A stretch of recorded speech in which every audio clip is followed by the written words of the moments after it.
අද අපි මේ කතා කරන්න යන්නේ විටමින් B12 ඌනතාවය ගැන. මේක ඇත්තටම ගොඩක් අය නොදැනුවත්වම මුහුණ දෙන තත්වයක් වෙන්න පුළුවන්. ඔව් ඒක ඇත්ත. ඉතින් අපි අද අපිට ලැබිලා තියෙන මේ මූලාශ්‍රය, ඒ කියන්නේ විටමින් B12 ඌනතාවය, රෝග ලක්ෂණ හා ප්‍රතිකාර කියන ලිපියෙන් උපුටාගත් කොටස අරගෙන ඒකේ තියෙන ප්‍රධාන කරුණු ටිකක් ගැඹුරින් බලමු. විශේෂයෙන්ම අපි අවධානය යොමු කරමු රෝග ලක්ෂණ, මේකට හේතු වෙන අවදානම් සාධක, ප්‍රතිකාර ක්‍රම, ඒ වගේම වළක්වා ගන්න පුරුවන් විදිය ගැන. හයි. මුලින්ම කියන්න ඕන දෙයක් තමයි මේ මූලාශ්‍රය කියන විදිහට මේ ලක්ෂණ හෙමින් පටන් ගන්න කාලයක් යනකොට දරුණු වෙන්න පුරුවන් කියන එක නේද? ඔව් ඒක ගොඩක් වැදගත්. මොකද B12 ඌනතාවය කියන්නේ නිකන් දෙයක් නෙවෙයි. කායික ගැටලු, ඒ කියන්නේ ශරීරයට දැනෙන දේවල් වගේම ස්නායු පද්ධතියට සම්බන්ධ ප්‍රශ්න, සමහර වෙලාවට මානසික ගැටලු පවා ඇති කරන්න පුළුවන්.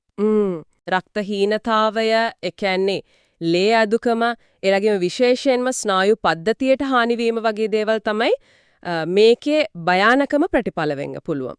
එවනම් අපි ටිකක් විස්තරාත්මකව බලමු රෝග ලක්ෂණ ගත්තොත් ශාරීරිකව දැනෙන දේවල් මොනවද? අර අධික තෙහෙට්ටුව වගේ. ඔව් තෙහෙට්ටුව කියන්නේ ගොඩක්ම පොදු ලක්ෂණයක්. ඒ අරුණම ඔක්කාරයෙන්න පුළුවන් වමනය, කෑම අරුචිය. මූලාශ්‍රයේ මම දැක්කා කටේ හෝ දිවේ තුවාල ගැන සඳහන් වෙනවා. ඔව් ඒවත් වෙන්න පුළුවන්. හැබැයි මෙතනදී අර ස්නායු පද්ධතියට සම්බන්ධ ලක්ෂණ ගැන අපි අනිවාර්යයෙන්ම අවධානය යොමු කරන්න ඕන. ඒ මොනවද? අර හිරිවැටීම වගේ දේවල්ද? හරියටම හරි. අත්පා හිරිවැටෙන එක, සමබරතාවය නැති වෙන එක, සමහර අයට පෙනීමේ ගැටලු වෙනවා, මතකයේ අඩුවීම, ටිකක් ව්‍යාකූල ගතියක් දැනෙන එක. දරුණුම අවස්ථාවලදී ඇවිදින්න කතා කරන්න පවා අමාරු වෙන්න පුළුවන්. එතකොට මේකේ භයානකම දේ මොකක්ද? අර ස්නායු හානිය ගැන කියපු එක. ඔව් මේ මූලාශ්‍රයත් ඒක අවධානය කරනවා. මේ තත්වයට ඉක්මනින් ප්‍රතිකාර කළේ නැත්නම් අර ස්නායු පද්ධතියට වෙන හානිය ඒක ස්ථිර වෙන්න පුළුවන්, ආපහු හරිගස්සන්න බැරි වෙන්න පුළුවන්. ඒක නම් ඇත්තටම සැලකිලිමත් වෙන්න ඕන කාරණයක්. මානසිකවත් බලපෑම් තියෙනවා කියලාත් කිව්වා නේද? ඔව් මානසිකවත් බලපානවා. මානසික අවපීඩනය කියන්නේ ડિප්‍රෙෂන් වගේ තත්ත්වයන්, ඉක්මනින් කේන්ති යන්නේ, හැසිරීමේ වෙනස්කම්, මේ වගේ දේවලුත් B12 ඌනතාවය නිසා වෙන්න පුළුවන් කියලයි මේ ලිපියේ තියෙන්නේ. හරි. එමනම් මේ රෝග ලක්ෂණ තියෙන කෙනෙක්ට මේක ඇත්තටම B12 ඌනතාවයමද කියලා හරියටම දැනගන්නේ කොහොමද? පරීක්ෂණ එහෙම තියෙනවද? ඔව් තියෙනවා. ප්‍රධාන වශයෙන් ලේ පරීක්ෂණ දෙකක් තමයි කරන්නේ. එකක් තමයි FBC එක, ඒ කියන්නේ full blood count. සම්පූර්ණ රුධිර පරීක්ෂාව. ඔව් ඒකෙන් බලනවා රතු රුධිර සෛලයේ හැම අඩු වෙලාද, රක්තහීනතාවය වගේ තත්වයක් තියෙනවද කියලා. අනිත් එක තමයි කෙලින්ම ලේවල විටමින් B12 මට්ටම කොච්චරද කියලා මැනලා බලන එක. හොඳයි. එහෙම හොයාගත්තට පස්සේ ප්‍රතිකාර මොනවද? ප්‍රතිකාර විදිහට බෙරුව ඉතින් විටමින් B12 තමයි. ඒක පෙති විදිහට බොන්න දෙන්න පුළුවන්. එහෙම නැත්නම් සමහර වෙලාවට මාංශ පේශියකට ඉන්ජෙක්ෂන් එකක් විදිහට දෙන්න වෙනවා. ඒ ක්‍රමේ තෝරගන්නේ කොහොමද? ඒක හැමෝටම එක වගේද? නෑ. ඒක වෙනස් වෙනවා. ඌනතාවයට හේතුව මොකක්ද? ඒ වගේම ඌනතාවය කොච්චර දරුණුද කියන එක අනුව තමයි තීරණය වෙන්නේ. සමහරුන්ට ටික කාලයේ ප්‍රතිකාර ඕන, ඒත් සමහරුන්ට ජීවිත කාලයටම උනත් ගන්න වෙන්න පුළුවන්. මේ කියන්නේ හේතු අනුව ප්‍රතිකාර කාලයේ තීරණය වෙනවා. අර ඒකට කවුද මේ B12 ඌනතාවයට වැඩිපුරම ගොදුරු වෙන්නේ? අවදානම් සාධක ගැනත් මූලාශ්‍රය කියනෝ නේද? ඔව් ඒකත් ගොඩක් වැදගත්. මේ කාරණා ටික බලන්න. එකක් තමයි ආහාර රටාව. සම්පූර්ණ නිර්මාංශය, ඒ කියන්නේ වීගන් අය, එහෙම නැත්නම් වෙජිටේරියන් අය. අයියේ. මොකද B12 ස්වභාවිකවම වැඩිපුරම තියෙන්නේ මස්, මාළු, බිත්තර, කිරිමගේ සත්ව ආහාරවල. ඉතින් ඒවා කන්නේ නැතිකොට ඌනතාවයක් එන්න ලේසි. තව. හර බෙහෙත් වර්ග.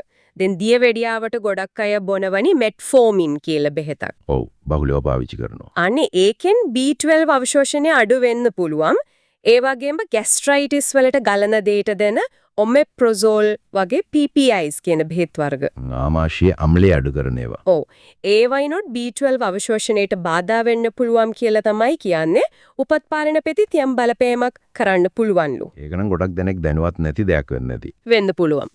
තව තියෙනවා අධිකව මත්පැන් පානය කරන එක, වයසත් බලපානවා. අවුරුදු 70ට වැඩි අයගේ ශරීරයට B12 උරා ගන්න තියෙන හැකියාව ස්වභාවිකවම ටිකක් අඩු වෙනවා. අන්තිමට ආහාර ජීර්ණ ජීර්ණ පද්ධතිය සමහර ලෙඩ අර සිලියක් රෝගය, ක්‍රෝන්ස් රෝගය වගේ බඩවැල් ආශ්‍රිත ප්‍රශ්න තියෙන අයටත් B12 අවශෝෂණය හරියට වෙන්නේ නැහැ. පිටුකොට මේ කාරණා ඔක්කොම ගත්තම විශේෂයෙන් අර බහුලව පාවිච්චි කරන බෙහෙත් වර්ගයි වයසට යන්නේකයි වගේ දේවල් නිසාත් මේ අවදානම එනවා කියන එක හිතන්න ඕන දෙයක් නේද? ඇත්තම ඉතින් මේක වළක්වා ගන්න මොනවද කරන්න පුළුවන්?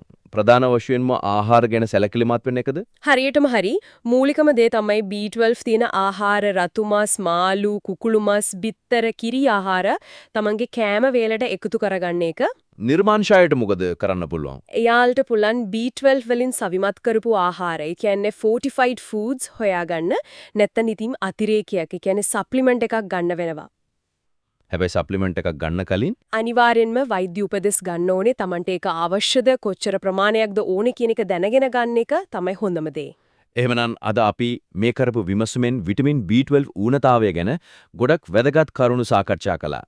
රෝග ලක්ෂණ අර කල්පවතින තෙහෙට්ටුම, හිරිවැටීම, මානසික වෙනස්කම් ගැන දැනගෙන ඉන්න එක කොච්චර වැදගත්ද? ඔව්.